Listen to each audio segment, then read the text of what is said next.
मङ्गलाञ्जनम् जीयात्रैलोक्यनाथस्य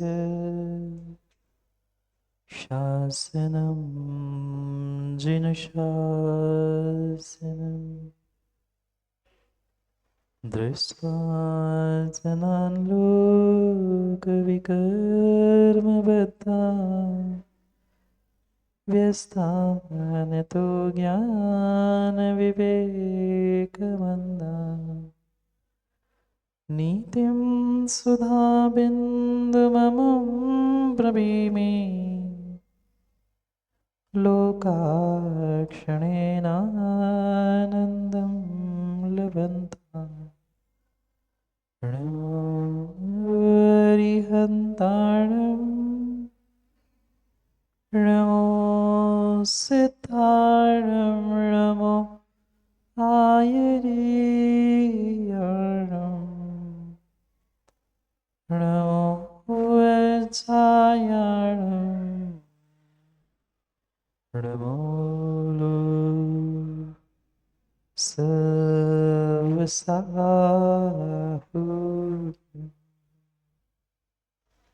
अनंत अनंत परम सिद्ध भगवान की 1008 श्री आदिनाथ भगवान की परम पूज्य आचार्य भगवान कुंद कुंद स्वामी की परम पूज्य आचार्य भगवान काम कुमार नंदी महाराज की परम पूज्य आचार्य भगवान पट्टाचार्य गुरुवर विशुद्ध सागर जी महाराज की सनातन जैन धर्म की जय बोले परम पूज्य मुनि श्री विशुद्ध रत्न सुप्रभ सागर जी महाराज के, परम पूज्य मुनि श्री प्रणेश सागर जी महाराज के, मुनि संघ के जयकारा गुरुदेव का।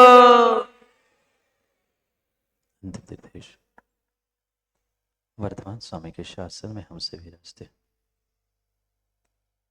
और उनकी यह पावन पीयूष देशना हम सभी के लिए परम उपकारी।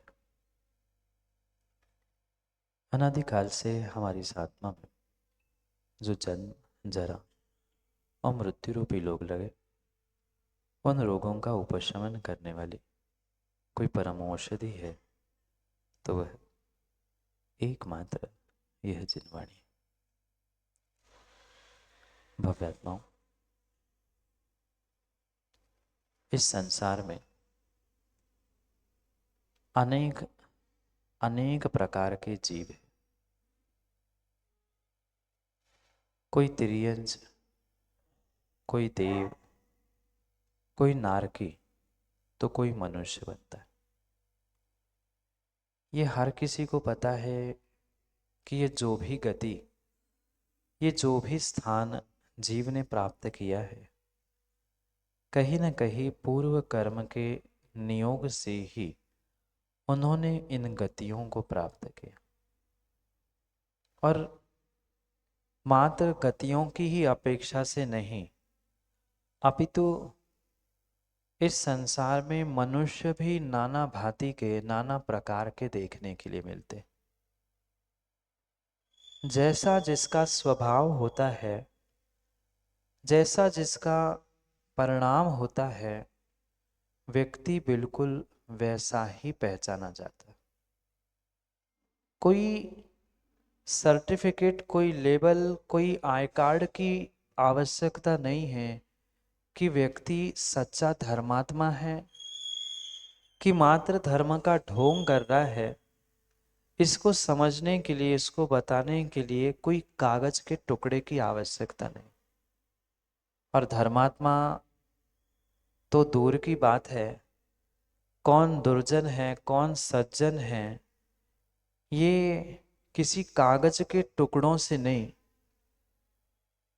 व्यक्ति के अपने स्वयं के व्यवहार से ही तय होता है। उसका जीवन जीने का तरीका कैसे है, वह दूसरे इंसानों के प्रति अपना व्यवहार कैसे रखता है, इससे उस व्यक्ति की पहचान की जाती है कि वह इंसान कैसा है। और मात्र 2 हाथ पैर होने से कोई इंसान इंसान हो, सुबह शाम मंदिर में जाकर भगवान को ढोक देने वाला, नमस्कार करने वाला सज्जन हो, धर्मात्मा हो, माँ ये भी आवश्यक नहीं। ये बिल्कुल सत्य है। किसी इंसान के माथे पे संजीव भाई लिखा नहीं होता कि ये सज्जन है, ये दुर्जन है, या कहीं से वो सर्टिफिकेट भी लेकर आ जाए कि मैं सम्यक दृष्टि हूं, मैं सज्जन हूं। वे कागजों के टुकड़ों पर भरोसा नहीं किया जा सकता। चाहे कागजों पर लिखा हो अथवा ना लिखा हो, ललाट पर, मस्तिष्क पर लिखा हो ना लिखा हो, पर व्यक्ति का उठना बैठना, चलना फिरना, प्रत्येक क्रियाओं से तय किया जा सकता है कि व्यक्ति किस प्रकार का है। क्या आप लोग नहीं पहचानना जानते? शायद शायद अभी तक उन व्यक्तियों की पहचान हमारे पास नहीं है। और दूसरे व्यक्तियों की तो छोड़ दो, हमारे पास तो अपने स्वयं की ही पहचान नहीं है। है कुछ पहचान? है कुछ पहचान रावका जी? क्या इस पर्याय का नाम मात्र जोड़ने से हमारी पहचान हो जाएगी? नहीं। ये पक्का मानना, ये पक्का मानना, इस पर्याय की पहचान तो नाम से हो सकती है।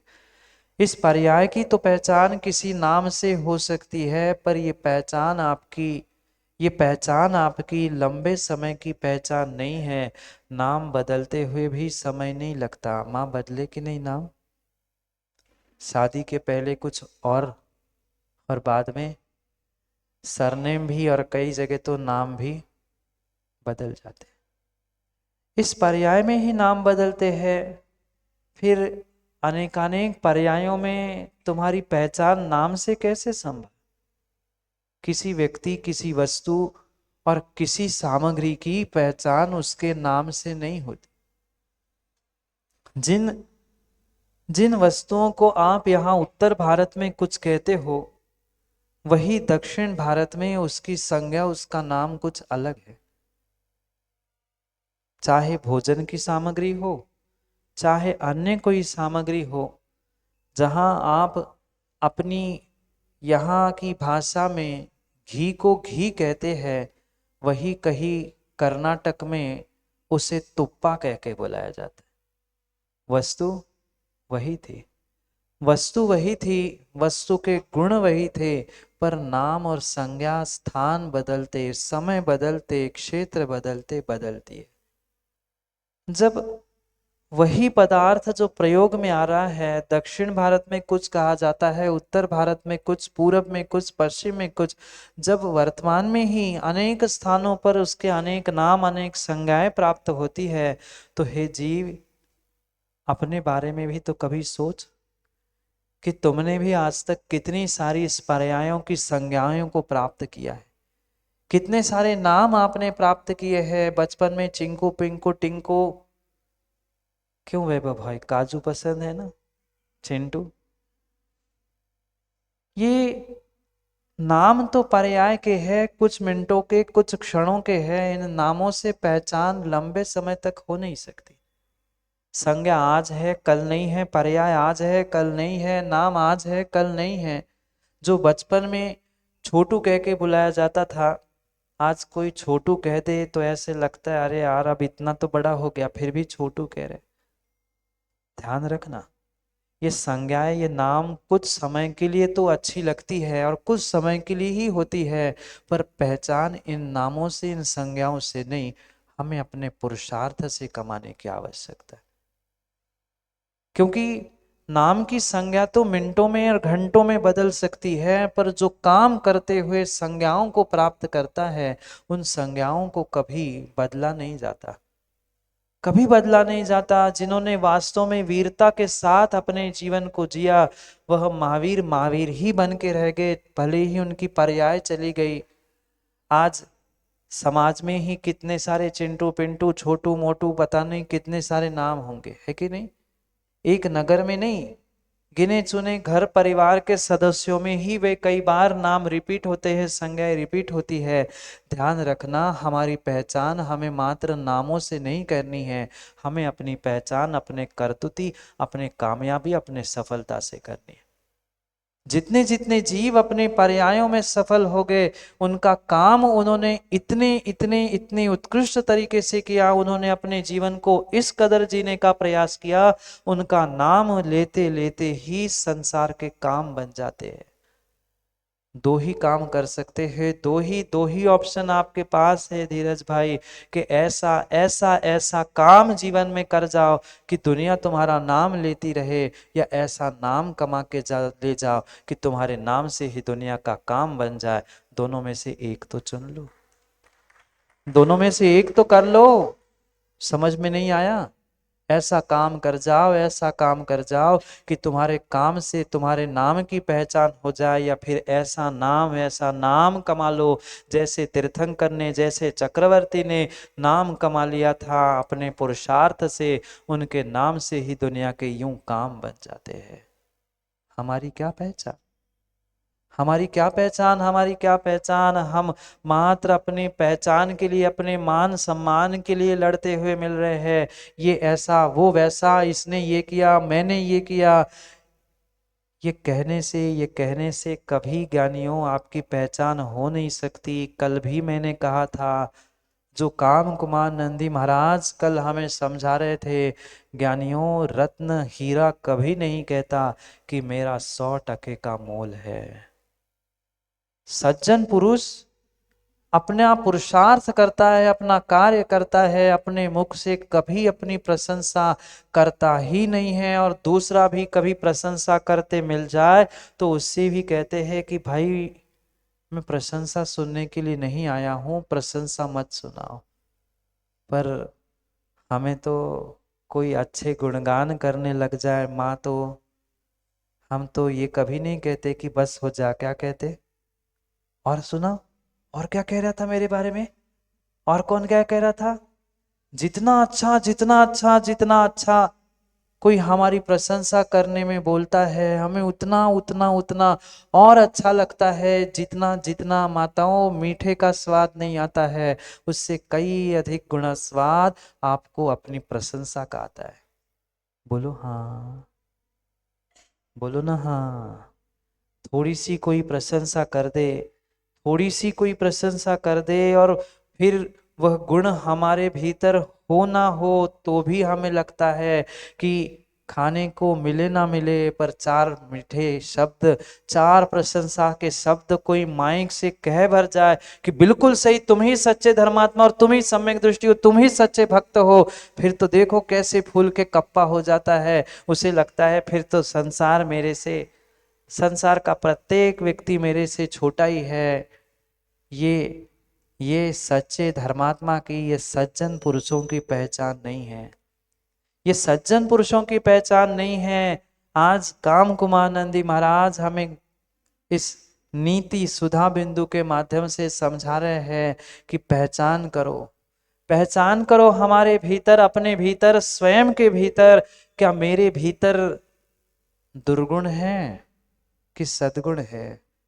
ये पक्का मानना, ये पक्का मानना, जिसके भीतर सद्गुण होते हैं, जिसके भीतर गुण होते हैं, वह कभी भी अपनी प्रशंसा की चाह रखता ही नहीं है। कोई कोई प्रशंसा करने भी पहुंच जाए तो कभी उस प्रशंसा में आनंद नहीं लेता।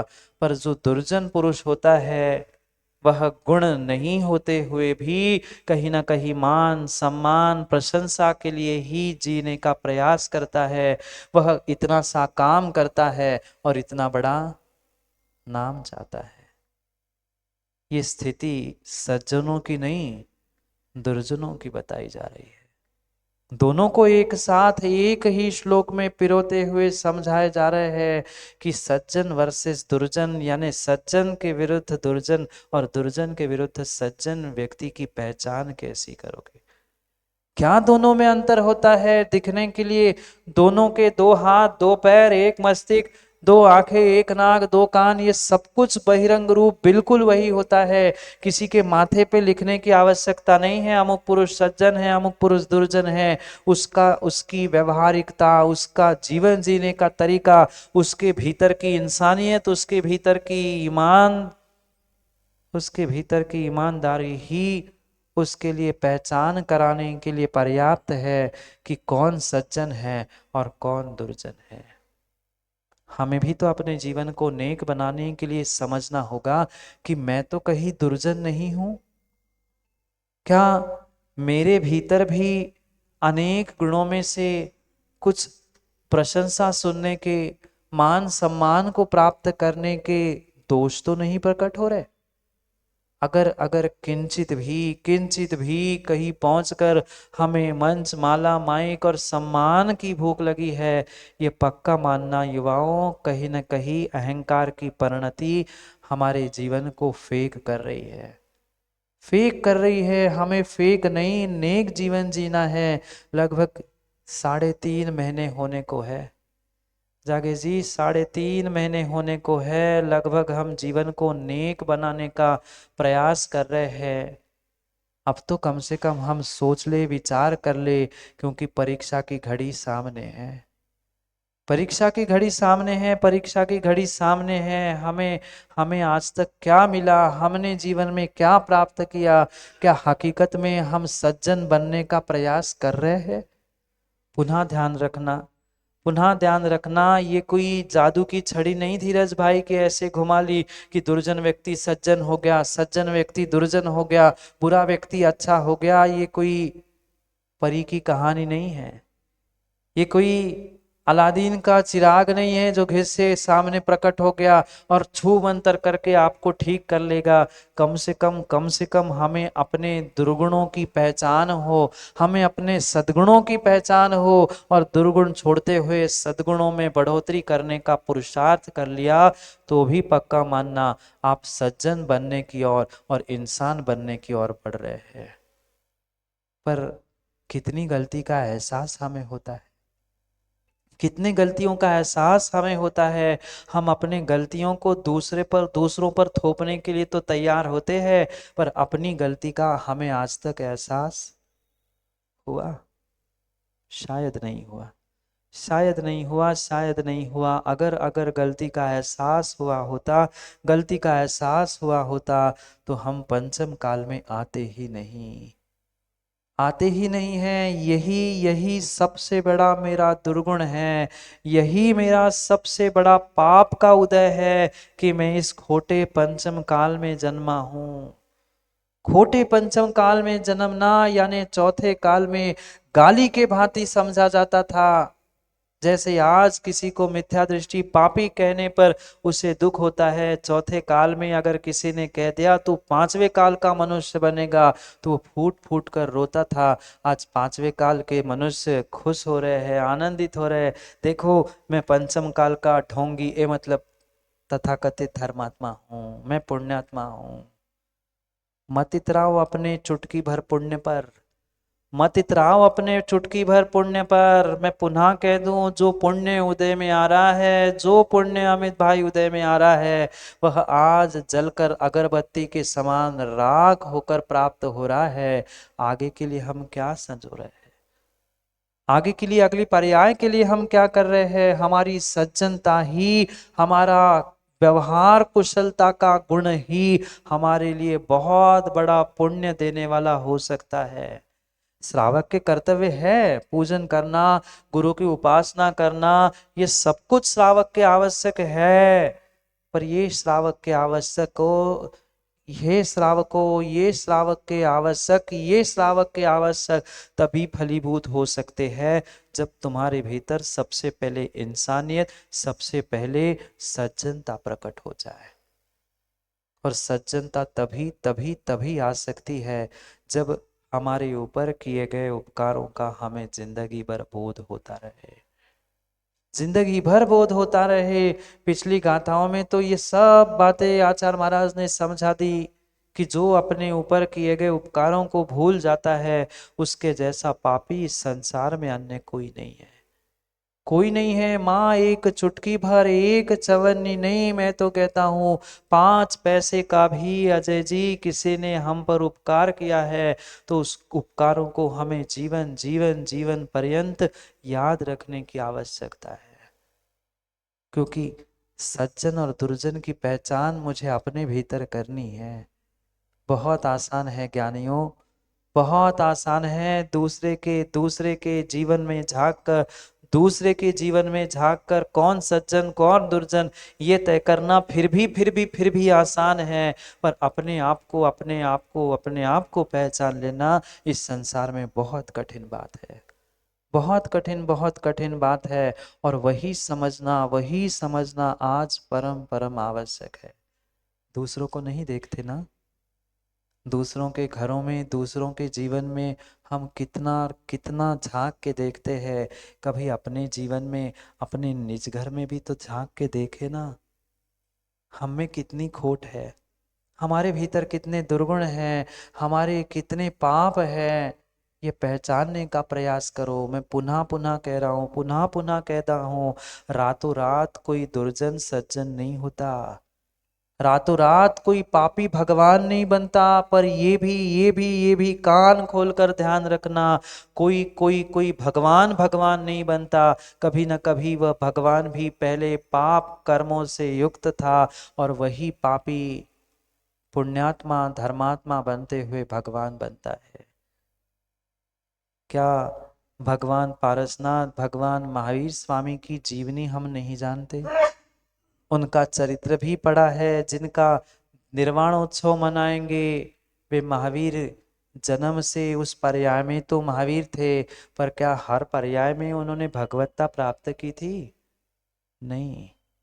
ये हीन भावना लेकर मत जीवन जियो, मैं तो पापी हूं, मैं तो पापी हूं। पापी ही भगवान बनता है।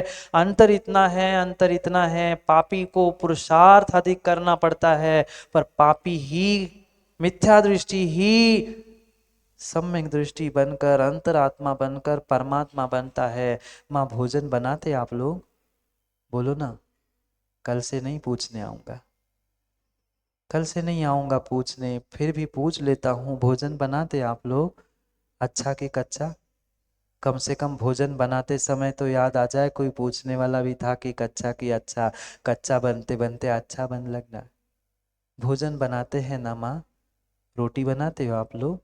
रोटी बनाते बनाते, बेलते बेलते कभी रोटी बेलन का ना चिपके, इसलिए क्या करते हो? बोलो ना जोर से। सूखे आटे का परोतन लगाते हो। और जो सूखे आटे का परोतन लगाया था, सूखा आटा लगा था, फिर लगाने के बाद कुछ बचता भी है, उसको क्या करते हो?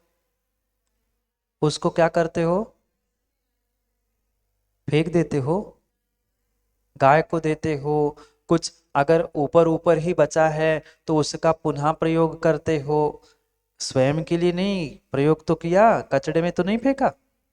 बात समझना, बात समझना। वह आटा भी जो लोई बन रहा है, रोटी बन रहा है, वो तो बन ही रहा है, पर उसके अलावा जो आटा परोतन के लिए आपने लगाया था वो बचा हुआ तो गाय को खिलाया, पर परोतन लगाने के लिए जितना सूखा आटा निकाला था वो भी गाय को खिलाते हो।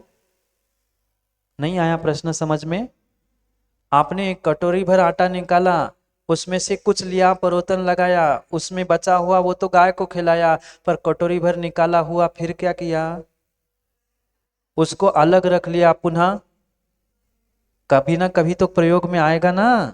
उस दिन नहीं लिया, पर कल पुनः परोतन लगाने के लिए वही आटा प्रयोग में लाया जाता है। ध्यान रखना, आपके रोटी से, आपके परोतन से, संजीव भाई, भोजन बनाने से मुझे माए बाप इन माताओं से कोई लेना देना नहीं है। जैसे वह कल का आटा आज, आज का आटा कल, कच्चा माल होने पर भी काम में आता है कि नहीं? वही सामग्री काम में आई थी और वही निकाला हुआ आटा फेंक देते तो? ऐसे रोज कटोरी कटोरी आटा निकाल कर फेंक देते तो काम नहीं होता, काम नहीं होता। कितनी कितनी समझदार माँ है, कितनी समझदार माँ है। माँ दिवाली आ रही है, कढ़ाई तो चढ़ी होगी तलने के लिए, तेल घी अभी महाराज आप जाओगे तभी तो काम कर पाएंगे, इसलिए तो जल्दी जा रहे हैं। जो घी का तेल का जिसका भी प्रयोग किया, क्या माँ एक बार कढ़ाई में तलने के बाद वो तेल घी फेंक दिया?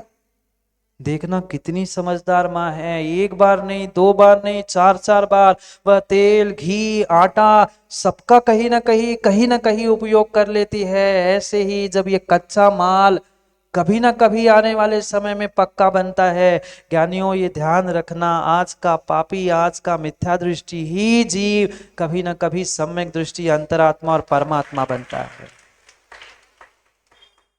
और यही पहचानने की हमें अपने जीवन में आवश्यकता है। अधिकांश जीव पाप करते हैं, गलती करते हैं और गलती और पापों में इस कदर फंस के रह जाते हैं, वे भूल जाते हैं कि कच्चे माल से ही पक्का माल बनता है। कच्चा माल ही नहीं है, कच्चा माल ही नहीं है, कच्चा माल ही नहीं है वैभव भाई तुम्हारी मंडी में, तो पक्का करके क्या भेजोगे? कच्चा माल खरीदेंगे, उसे पैक करेंगे, उसे छानेंगे, उसे व्यवस्थित करेंगे और पक्का करने के लिए भेजेंगे। अभी वो भी पक्का नहीं हुआ, पक्का तो कहीं और बनेगा। ध्यान रखना, हमें भी पक्का कहीं और जाके बनना है। पर कम से कम आज जो हमारी कच्ची श्रद्धा है, कच्चा माल श्रद्धा का जो है, उसे पुनः पुनः संजोते हुए पुनः पुनः प्रयास करो, पुनः पुनः प्रयास करो। आने वाले समय में ये कच्चा माल भी कभी पक्का माल रूप बन जाएगा। ये तो पूरा ही कच्चा माल है, ये नीचे बैठा है, ये तो पूरा ही नीरज जी कच्चा माल है। ये वर्क इन प्रोग्रेस है और ये फिनिश गुड है। अलग अलग कैटेगरी होती है ना, ये रॉ मटेरियल है, यही raw material work in progress बनेगा और वर्क इन प्रोग्रेस से फिनिश गुड बनकर वह कभी परमात्मा बनकर पूजने लग जाएगा। यही गुण हमें अपने भीतर पहचानने की आवश्यकता है। दुर्गुण भी होंगे, 100% होंगे, विश्वास मानना। जो इंसान है और पंचम काल में जन्मा है, ऐसा हो ही नहीं सकता कि उसके भीतर कोई दुर्गुण नहीं हो। पर दुर्गुणों को नहीं, हमें एकाध भी गुण मिल जाए, अपने भीतर के उस गुणों को पकड़कर आगे बढ़ने का प्रयास करना है। भले ही कच्चा माल में सही, पर कभी ना कभी श्रद्धा रखूंगा तो वर्क इन प्रोग्रेस और पक्का माल तो बन ही जाऊंगा ना। नहीं बन पा रहे हैं पंचम काल में हम पक्का माल, कोई गल नहीं है, वर्क इन प्रोग्रेस बन जाओ, और वर्क इन प्रोग्रेस भी नहीं बन पा रहे हो तो कच्चे माल को साफ तो कर लो, कच्चे माल को कम से कम साफ कर लो। और आज आज सफाई शुरू कर लोगे तो 2-4 दिन में तो दिवाली की तो हो ही जाएगी। दिवाली की तो 2-4 दिन की घर में सफाई हो जाएगी। ऐसे ही आज नहीं तो 2-4 भवों में ही ज्ञानी हमारी दुर्गुणों की सफाई हो जाएगी। हम भी कभी सम्यक दृष्टि सज्जन बन जाएंगे और हम भी कभी परमात्मा बन जाएंगे। इसलिए भीतर के गुणों को खोजो, भीतर के गुणों को खोज लो। सैकड़ों हजारों करोड़ों दुर्गुण भी क्यों ना हो, पर एकाध एकाध गुण भी हमें मिल गया अपनी पहचान करने के लिए, तो मेरी पहचान करने के लिए मेरे भीतर का गुण ही पर्याप्त है। सज्जन के भीतर की एक एक एक सज्जनता, एक विनय संपन्नता ही पर्याप्त है, पर्याप्त है उसे सज्जन कहने के लिए। क्यों ना मैं सज्जन बन जाऊं, क्यों ना मैं ही स्वयं सज्जन बन जाऊं, और मैं स्वयं सज्जन बन जाऊंगा। ज्ञानियों विश्वास मानना, संसार का कोई भी प्राणी विजय जी आपको दुर्जन मिल ही नहीं सकता, मिल ही नहीं सकता, मिल ही नहीं सकता। जो सज्जन, जो सम्यक दृष्टि धर्मात्मा होता है, वह कभी दूसरे को मिथ्या दृष्टि या दुर्जन नहीं करता। भले ही उसमें सैकड़ों हजारों लाखों कमियां क्यों ना हो, पर उस हजारों करोड़ों गलतियों में से भी वह एक गुण को खोजता है और उस गुण को पकड़ते हुए स्वयं भी सज्जन बनता है और सामने वाले को भी सज्जन मानता है। ये सज्जन की पहचान समझा रहे हैं, और जो हमें अपने भीतर खोजना है, अपने भीतर खोजना है। जो जो गुण नहीं होने पर भी, गुण नहीं होने पर भी प्रशंसा सुनने की भावना रखता है, वह नियम से नियम से नियम से दुर्जन ही हुआ करता है। अपनी परीक्षा करना, अपनी परीक्षा करना। कोई आपकी स्तुति, कोई आपकी प्रशंसा करने बैठ जाए तो ये कभी मत कहना और सुना और सुना, वो क्या कह रहा था, ये क्या कह रहा था।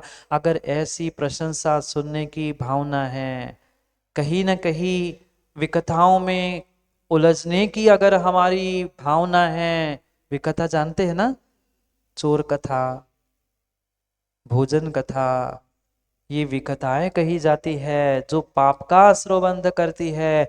ये विकताओं में जीने वाला, यानी विपरीत कथाओं में जीने वाला जो जीव है वह दुर्जन ही होता है।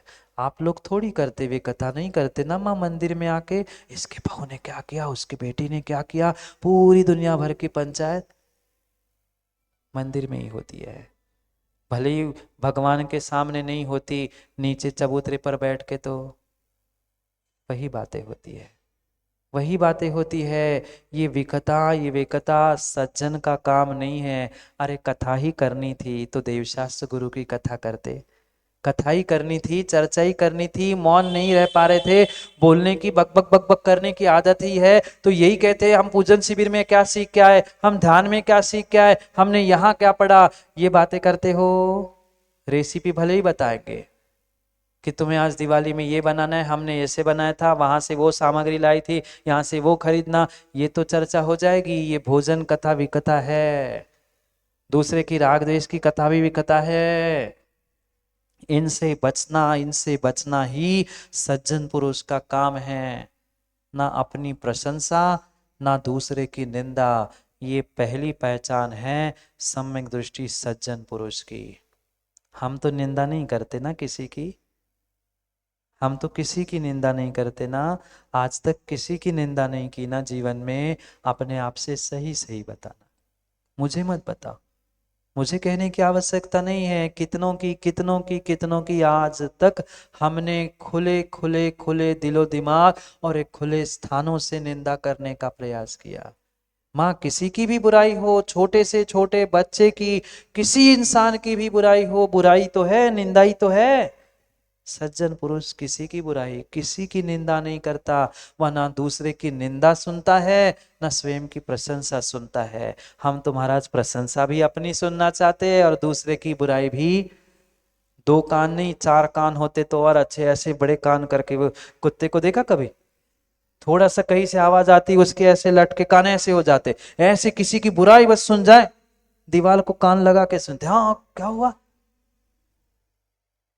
सोच लेना। नहीं, मैं आपको कुछ बना नहीं रहा हूं। रात को कह रहे थे महाराज क्या क्या बनाते हो प्रवचन में, कभी बिल्ली कही, कुत्ता कही, मैं कुछ बनाता नहीं हूं। मैं तो इंसान और ज्ञानी और भैया कहता हूं। परिणति से आप व्यक्ति की पहचान होती कौन कैसा है। परिणति, ये व्यवहार, ये जीवन जीने की कला सिखाई जा रही है। कुछ तो सीखो, कुछ तो सीखो, कुछ तो समझो। पुनः मैं तीसरी बार कह रहा हूं, बहुत कुछ मत करो, पर कम से कम आगे बढ़ने के लिए एक कदम रख लो। और पक्का मानना, एक कदम आज रखोगे, एक कदम आज आप आगे रखोगे और सच्चा मार्गदर्शन मिलता रहेगा, तो कभी पीछे मुड़ने की इच्छा हो ही नहीं सकती, हो ही नहीं सकती, हो ही नहीं सकती। बहुत सारों ने पहली बार पूजन करना सीखा, अच्छा नहीं लगा ना, फिर अच्छा जो लगता है उसे भोजन में थाली से हटा देते हो ना, बोलो ना। भोजन करते समय थाली में कुछ अच्छा लगा, जो जो अच्छा लगता है थाली से हटा देना, हटाओगे ना, क्यों, जो अच्छा लगता है वो तो, बोलो ना, वो और मांग लेते हो, और ले लेते हो। फिर पूजन गुरु की सेवा इतनी अच्छी लगी है तो आज से बंद कर दोगे ना। जब जैसा बने, ये मैं पुनः कह दूं कि 24 घंटे मत करो, पूरे पूरे दिन भी मत करो, पर कुछ तो करो। क्योंकि आज जो आप करने लग जाओगे, आने वाली पीढ़ी भी बिल्कुल बिल्कुल वही तुम्हारा अनुकरण करेगी। हम अगर दुर्जनता से जीते रहेंगे तो आने वाली पीढ़ी भी दुर्जनता का ही व्यवहार करेगी। ये आज के माता पिता बात समझ नहीं पाते, समझ नहीं पाते।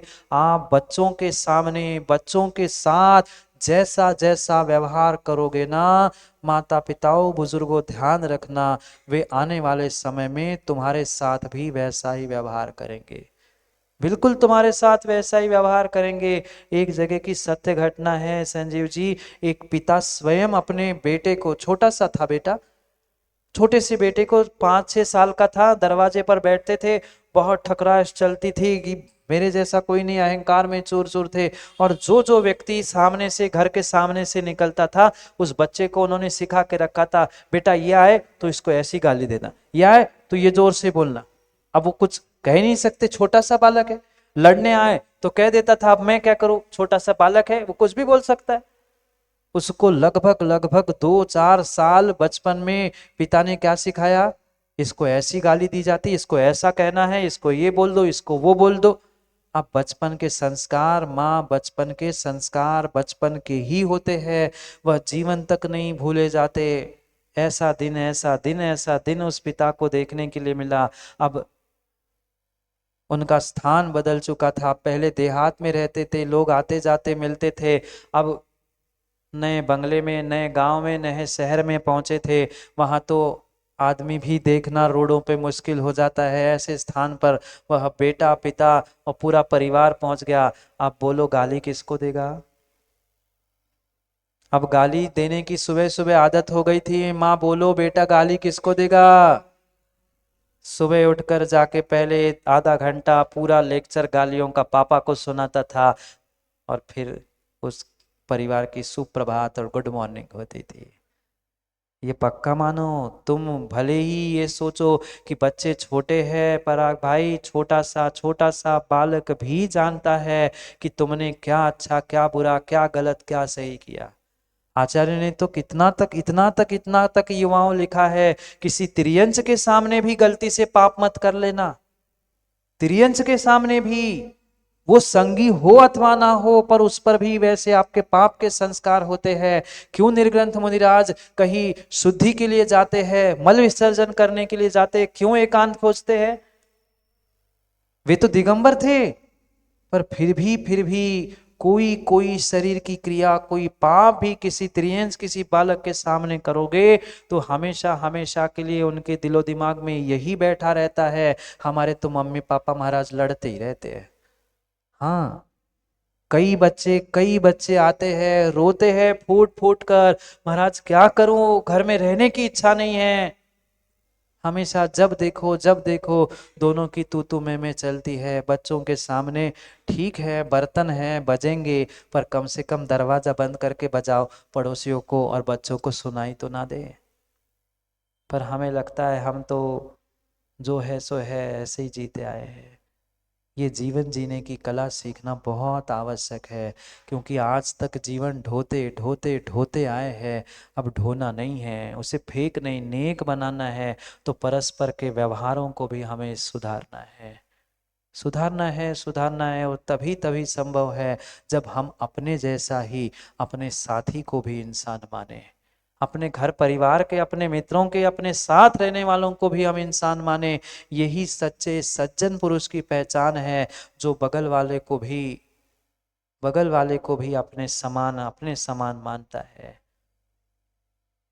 क्या करें, कहने के लिए, समझाने के लिए तो हमारे पास बहुत सारा ज्ञान है कि नहीं। आप लोग समझदार नहीं हो क्या, बोलो, समझदार नहीं हो क्या।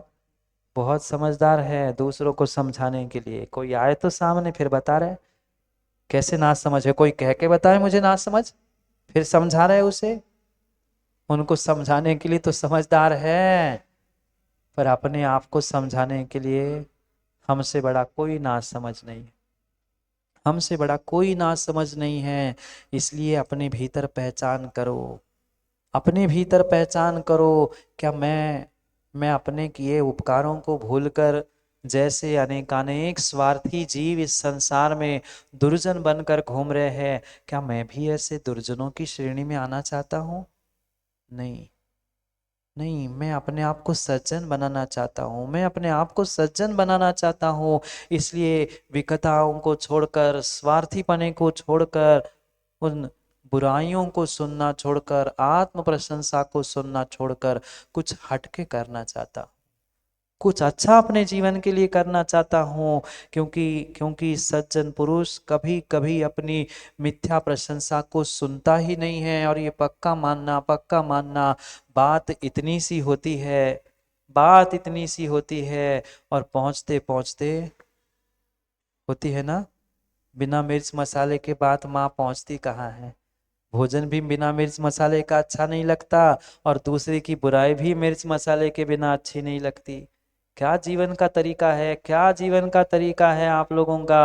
वह जाकर ठेले वाले से जाम जाम खरीदे, जाम क्या बोलते, अमरूद, अमरूद खरीदे आपने ठेले वालों से कभी? ठेले वाले से जाकर तो संजीव भाई लड़ते हैं, नहीं भाई मीठा जाम चाहिए, मीठा अमरूद चाहिए, मीठा अमरूद चाहिए, एक नहीं दो बार चख के ले आएंगे। पर अमरूद जैसे ही वहां मीठा मीठा करके लड़ते हैं और घर में आकर नमक और मिर्च डालकर क्या डाल के खाते हैं? वहां सोचते सब तल रहे हैं, हमें तो मीठा चाहिए, नहीं होगा तो पैसे वापस, कल नहीं लूंगा। वहां तो मीठे के लिए लड़ रहे हैं और घर में आकर क्या डाल दिया? बिना नमक मिर्च के मीठा अमरूद भी नहीं खाते। यही स्थिति है जीवों की, यही स्थिति है। दिखाते तो मीठा ही है, चाहते तो दूसरे से मीठा है। तू मेरे साथ अच्छा व्यवहार कर, तू मेरे साथ अच्छा व्यवहार कर, अरे तू तो दूसरों के उस मीठे अमरूद पे जाकर नमक और मिर्च डाल रहा है। स्वाद नमक मिर्च का आएगा माँ की मीठे अमरूद का? एक समय में एक ही आता है, मीठा अमरूद अब मीठा नहीं बचा, मीठा अमरूद अब मीठा नहीं बचा। जब भी स्वाद आएगा ना, नमक मिर्ची का ही स्वाद आएगा। जीवन का हो चाहे अमृत का हो, जीवन का हो चाहे अमृत का हो, यही यही स्थिति है, यही स्थिति है। श्लोक पढ़ते हैं क्योंकि समय हो रहा है। क्या करो, क्या पता, क्या पता कल रहे ना रहे, भरोसा नहीं कल का और पल का। पढ़ते हैं, श्लोक आपके सामने लिखा है, 95 नंबर का श्लोक है। बस 100 के लिए 5 बचे, 5 बचे हैं मात्र 100 के लिए, और सेंचुरी हो गई मतलब रिटायर्ड होना ही पड़ेगा। पढ़ते हैं श्लोक को और और समझते हैं। मिथ्या प्रशंसा न शृणोति विज्ञः, शौर्ये विकथा नहि सज्जनस्य, गर्वो न मदो दुर्जनेश मूढ़ा, स्वार्थी विकथा परतुष्ट तुष्टः। पढ़ो।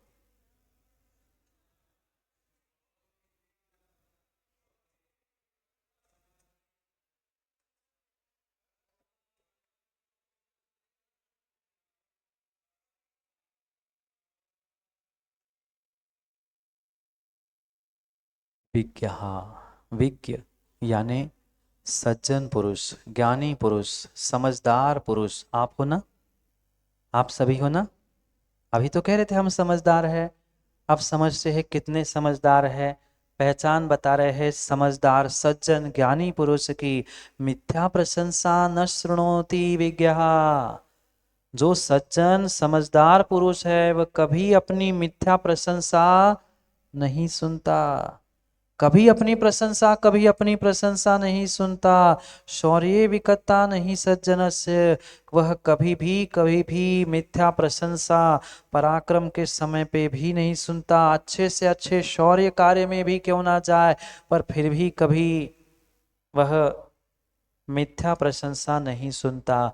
हम तो ऐसे हैं, हम तो ऐसे हैं, मिठाई का स्वाद हमें फीका लगता है, पर कोई हमारी प्रशंसा करे तो ऐसे लगता है, ऐसे लगता है, ऐसे लगता है कि मैं सुमेरु पर्वत पे ही पहुंच गया। वो बलून में हवा भरते देखा आप लोगों ने? वो जैसी फूलती जाती है ऐसा फूलता जाता है, और सुना और सुना और सुना और सुना, पर ध्यान रखना ज्यादा फुला दिया फट। फुलाने के लिए तो 5 मिनट, 2 मिनट, 1 मिनट लगते हैं, पर फूटने के लिए 1 मिनट भी, 1 सेकंड भी नहीं लगता। इधर अधिक फूल गया, उधर फट। सोच लेना, फट होना है कि क्या करना है। ये जीवन भी ऐसा ही है, जीवन भी ऐसा ही है, जीवन भी ऐसा है। जो गर्व, घमंड और अहंकार की पुष्टि के लिए दुनिया से मात्र और मात्र प्रशंसा, मात्र और मात्र प्रशंसा सुनना चाहता है। मैं ऐसा, मैं ऐसा, मैं ऐसा। कई तो ऐसे सारे जीव आते हैं कि 2-2 घंटे, 4-4 घंटे बैठकर यही बताते हैं, मैंने जीवन में ये किया, मेरे लिए ये हुआ, मैंने ये किया, मैंने वो किया। हम तो सोचते भैया भगवान कान थोड़े देर के लिए बंद तो करा दो हमारे, अब उनके सामने ऐसे भी नहीं बैठ सकते। और कहना पड़ता है, हाँ भैया तुम इतने अच्छे आदमी हो तो सुनाते जाओ, तुम सुनाते जाओ। अब हम भी कभी कभी 2 कान का उपयोग कर लेते हैं, आप जैसा। आप लोग करते हैं 2 कान का, हम कहते रहते इधर से सुनते इधर से। बहुत बढ़िया, मैं यही सुनना चाहता था। निकालते रहते, मत निकालो इसलिए कह रहा हूँ, बहुत हो गया निकालते निकालते, कुछ अंदर भी तो जाने दो।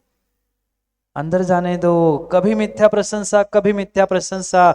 दूसरों की विखताओं को भी सज्जन से नहीं, सज्जन सुनता ही नहीं है, कभी नहीं सुनता। मैं पुनः कह दूं एक बार, कोई कोई बुराई करने आ जाए माताओं ज्ञानियों, तो सीधे कानों पे हाथ रखना और कहना, भाई मैं किसी की बुराई नहीं सुनना चाहता, चाहे श्रावक हो चाहे साधु हो, मैं किसी की बुराई नहीं सुनना चाहता। आपको जो कहना है जहां जाके जो सुनने वाला है कहो, क्योंकि सुनने वाला भी उतना ही पापी है जितना कि कहने वाला है। ये दुर्जन का लक्षण है।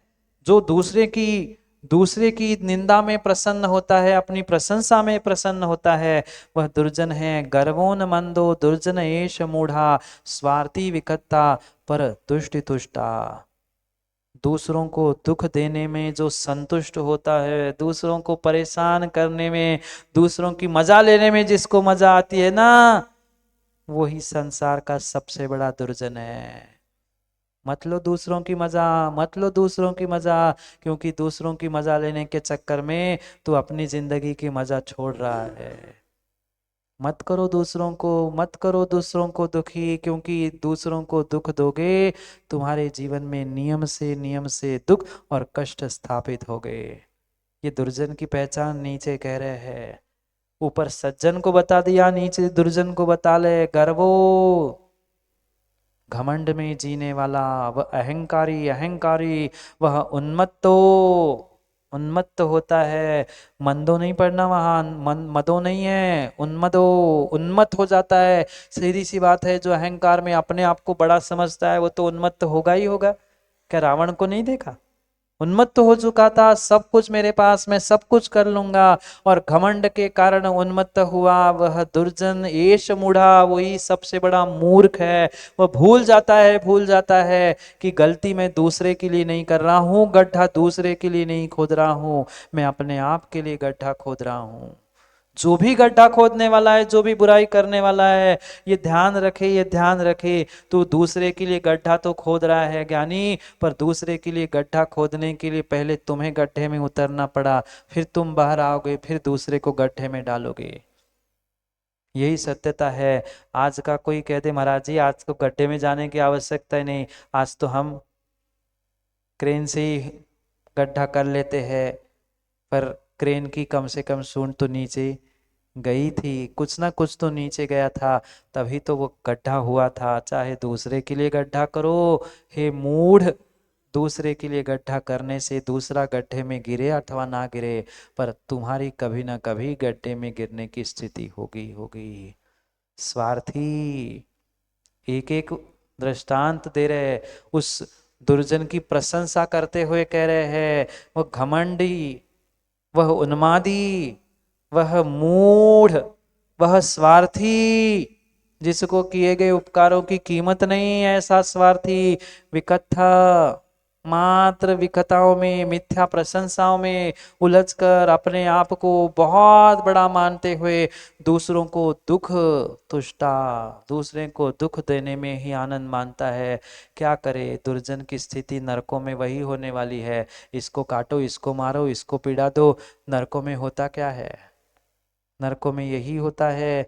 वे नरकों में जाने की बेचारी दुर्जन लोग प्रैक्टिस कर रहे हैं, मध्यलोक में बैठकर प्रैक्टिस कर रहे हैं। प्रैक्टिस होती ना आजकल, सबकी प्रैक्टिस होती, नरकों में जाने की प्रैक्टिस कर रहे हैं। और कुछ करके आए हैं, सो उसकी आदत नहीं छूटी है, सो लड़ा रहे भिड़ा रहे हैं, काम यही कर रहे हैं। हाँ, हथियार लाठी लेकर नहीं, व्हाट्सअप एक अच्छा साधन बन गया है। व्हाट्सअप से इसकी उसको इसको भिड़ा दो और लड़ते रहो तुम। आजकल शस्त्र कम और शास्त्रों को लेकर ज्यादा लड़ रहे हैं। विडंबना है पंचम काल की, और पंचम काल की नहीं, पंचम काल के खोटे काल के छोटे इंसानों की है। ये पहचान अपने भीतर करनी है कि मैं सज्जन हूं कि दुर्जन हूं, कौन हूं। किसी से मत कहना, किसी से मत कहना, किसी से मत कहना। अपने आप से ही पूछ लेना और अपने आप को ही उत्तर दे देना कि मैं सज्जन हूं कि दुर्जन हूं। क्योंकि परीक्षा का समय, परीक्षा का समय है, परीक्षा का समय है। क्या खोया, क्या खोया, क्या पाया? जिन्होंने पाया वो ही जानते हैं, और जिन्होंने खोया वो ही जानते हैं कि उन्होंने क्या खोया। और क्या पाया। क्या करूं, समय अपना समय खो रहा है, समय अपना समय खो रहा है, तो हम अपना आपा और हम समय क्यों खोए।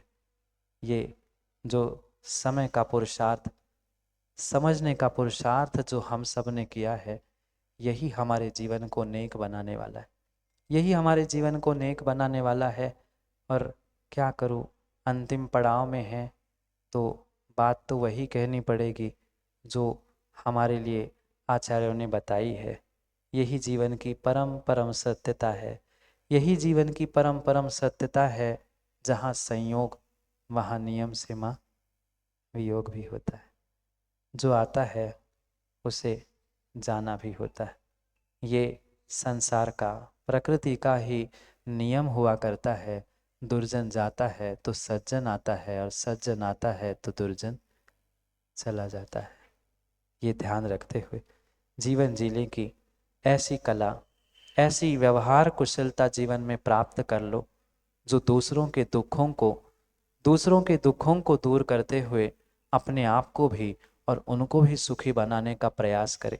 जो आप सबने मिलकर सच्चे देवशास्त्र गुरु की लगभग लगभग 40 दिन, कितने हो गए माँ, गिन लिए ना, लगभग लगभग, नहीं कल हमने नहीं बता रहे थे महाराज, 40 दिन से हमें तो पता ही नहीं चला क्या क्या हो रहा है संसार में, घर में, समाज में और दुनिया में। पता चला? नहीं चला, नहीं चला, नहीं चला। और वास्तव में जहाँ दिन अच्छे होते हैं वहाँ पता नहीं चलता कि दिन कैसे निकल गए, और बुरे समय के दिन, घंटे भी वह सदियों जैसे लगते हैं, और अच्छे दिन के समय ऐसे लगते हैं कि मिनटों से ही निकल गए, पता ही नहीं चला कब 40 दिन। हमने भी नहीं सोचा था कि साहित्यगंज में इतने 30-40 दिन का पड़ाव और विश्राम होगा। हम तो 4-8-10 दिन का ही सोच के आए थे, पर क्या करें, भगवान पारसनाथ भी चमत्कारी है और उनके भक्त भी शायद,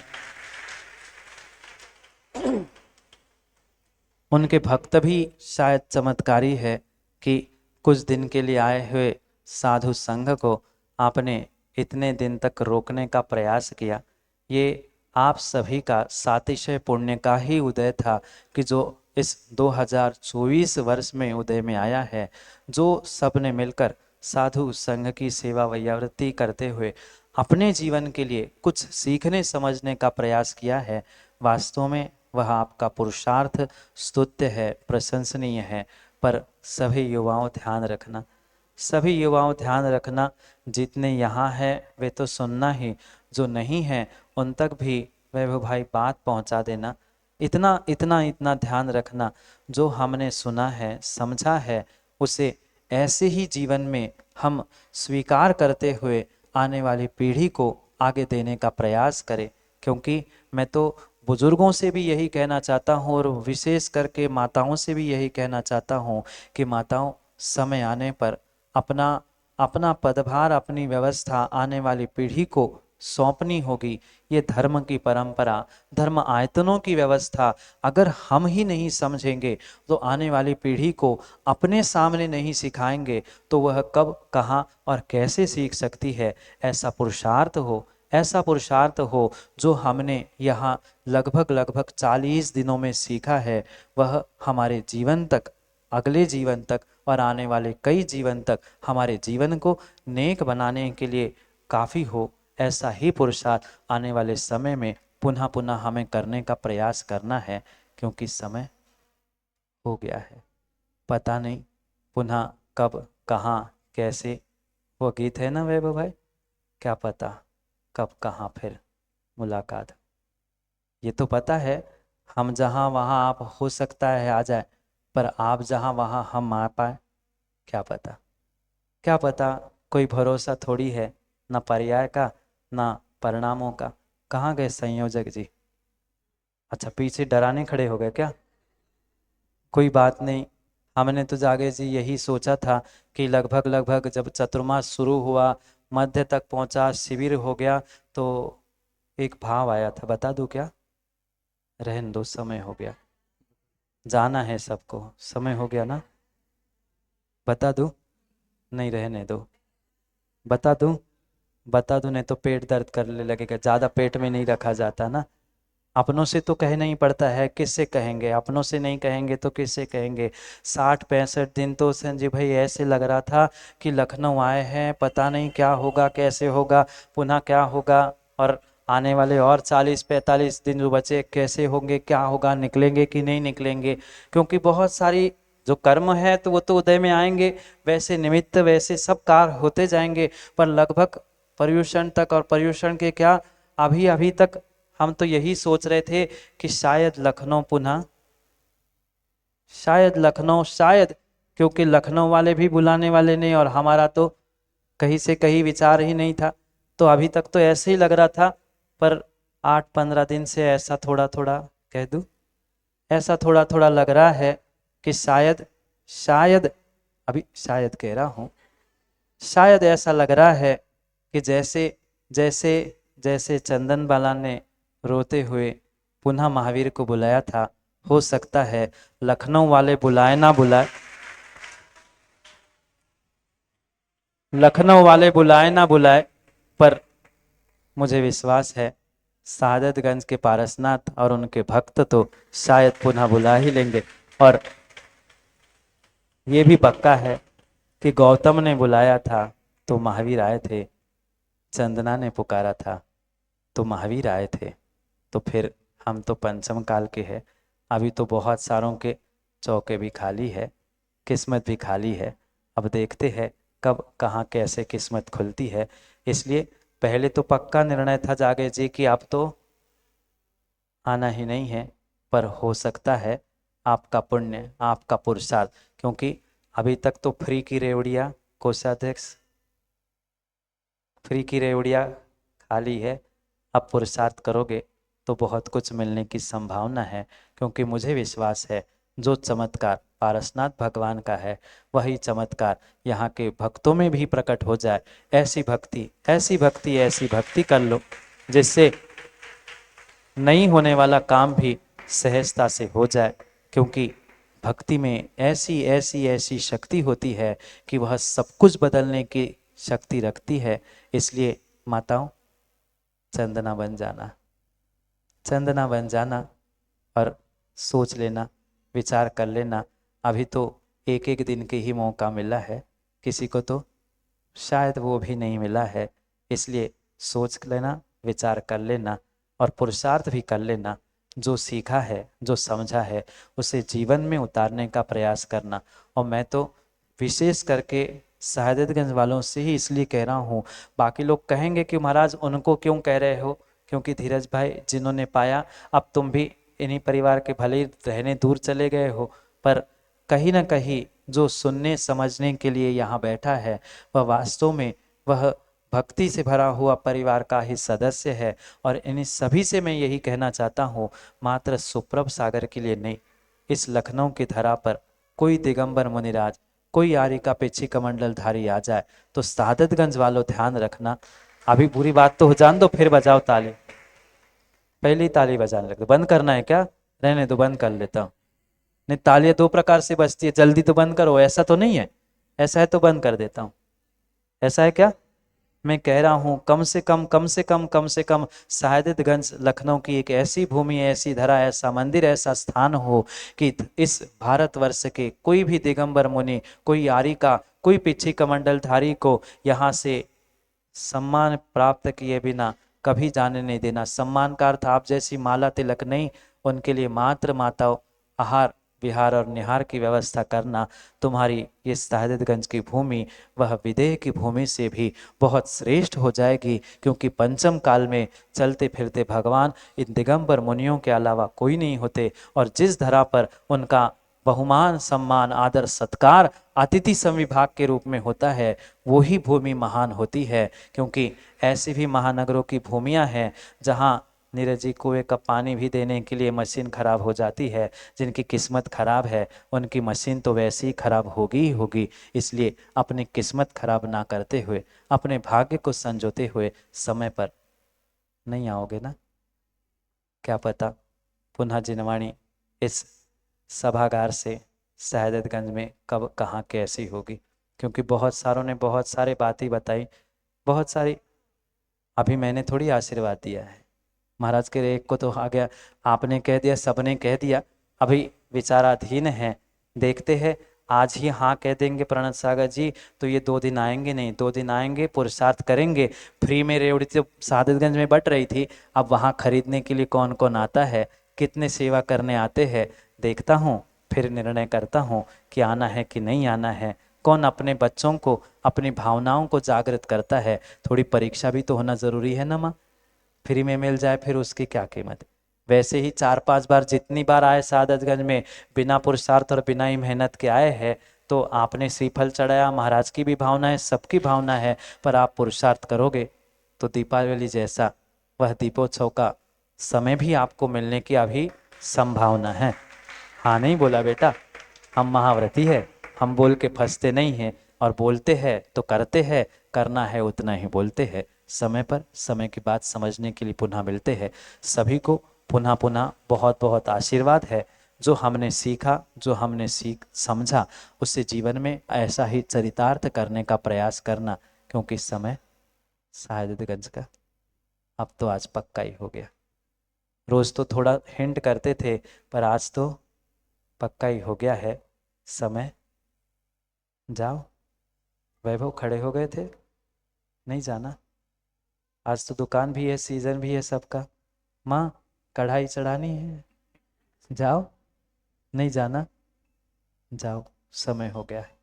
पुनः समय मिले, पुनः सबको ऐसा ही समय मिले, पुनः ऐसा ही एकजुट होकर काम करें। और विशेष बात तो जागे जी मैं ये कहना चाहता हूँ, कुछ ऐसा काम करो, कुछ ऐसा काम करो जो पुनः कई वर्षों बाद ये जो मुट्ठी एक जैसी हो गई है, उसको ऐसा ही बना रहने के लिए माँ थोड़ा सा काला टीका समाज को लगा दो, जिससे किसी की दूसरे की नज़र ना लगे। क्योंकि कन खजूरे कम नहीं है, कन खजूरे कम नहीं है, मेरे सामने कान खाने वाले कम मिलेंगे, पर मेरे जाने के बाद मेरे बारे में और एक दूसरे के बारे में कान भरने वाले सैकड़ों मिलेंगे।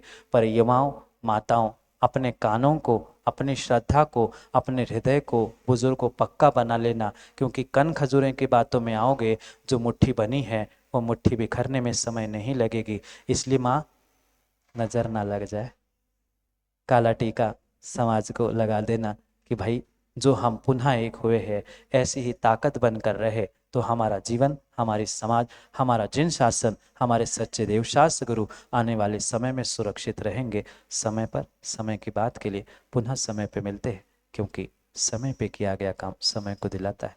बोली भगवान महावीर स्वामी की। बोले परम